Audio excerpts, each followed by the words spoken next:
Thank you for taking time with us at Off the Block Blog. Tough loss. You guys had multiple match points in the fifth set. What is your initial reaction after the match? Obviously disappointment. I think that our guys played really hard, and I think the ability to push one of the best teams in the country to the very limit. I'm super proud of our guys. So I have this sort of mixed emotions of kind of, being really disappointed and upset, but also being proud of our guys at the same time. So it was, all I know is this is a great match. It was awesome. Can you comment on which players stood out to you in particular? Yeah, for me, on our side, Rohit Paul, Evan Enriquez, those two guys, I think they kept us in the match with their ball control. Ro hit us out of some tough situations. On the other side, Jake Arnitz, I think was probably the most consistent player on their side.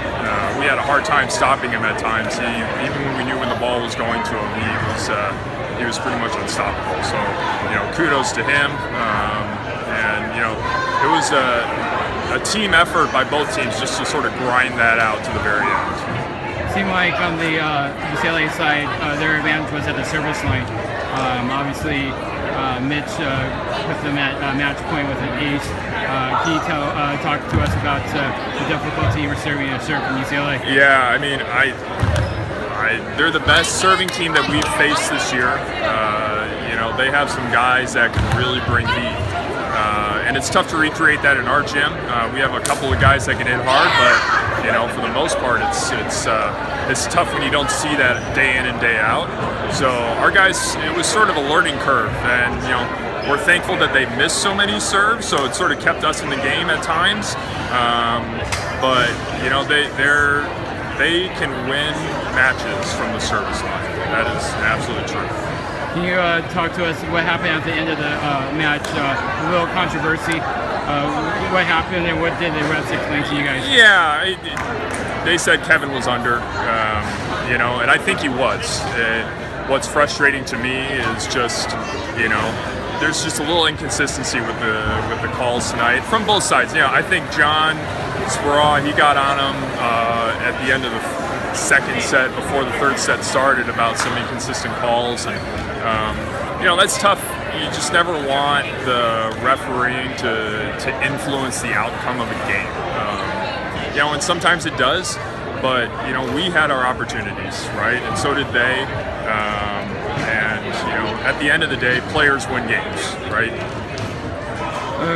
You have two more matches remaining in the season, both against USC. What can you tell us about what you've seen so far from that team? Yeah, I think they're a good team, and they have one very, very good player, Lucas Schroeder, who's a really special player, and it's a lot of it's going to come up to how we manage him, and can our guys play at this level again? Can they play like we did against Santa Barbara at times? Can they play like we did tonight? And then it'll be a good match, two matches actually. So it's always funny playing the same team twice in 1 week. You sort of learn a lot about them the first night and see if you can adjust the second night. So, we'll start watching video probably Monday, take tomorrow off, and I think I need an emotional rest after this week. But it'll be a fun week for sure. Talk about the fun week. You guys pulled off a marathon of a fifth set against Cal Baptist. Can you tell us, bring us back to the fifth set in Wednesday and the it was not pretty, we'll say that. There was a lot of errors, and each team did their darndest to lose, I think, at times. But it was sort of there are a lot of ways to win volleyball matches, and it doesn't have to be pretty. It can be ugly. And I was proud of our guys just for their mental toughness, especially in those last three sets that we won.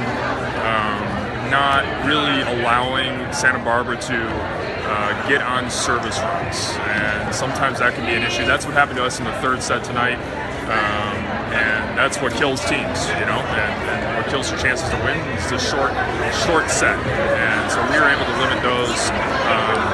In the fifth set, it's tough. it's really tough. So. A couple more questions. Next year brings a lot of change. The MPSF will not look like it currently is constituted. You lose the Big West teams and welcome in Grand Canyon and Concordia. You guys also will go to Division I and join the WAC and other sports, and we'll open up a new arena. What will these changes mean to Cal Baptist men's volleyball? Man, well, we're bringing in, right now we have 9 new players coming in, so that'll be a completely different environment for our guys, different culture at times, but, you know, like I've heard before, change is good, and especially growth. Growth is really good, because, you know, what the school is doing here, you know, I love that we're going D1. I think it's a great thing for every sport, including ours. And, you know, with the change from the MPSF and Big West split, you know, just growing the sport is super important for us. You know, it's going to be I think in the long run, it's going to be a great thing. And a final question: who is this cute kid in yours that is so patient? This is my daughter, Marilyn. She stayed up the entire night the other night, and yeah. So, 13-month-old daughter, Marilyn. Well, thank you for taking time with us at Off the Block Blog, and good luck the rest of the season and next year. All right, appreciate it. Thank you.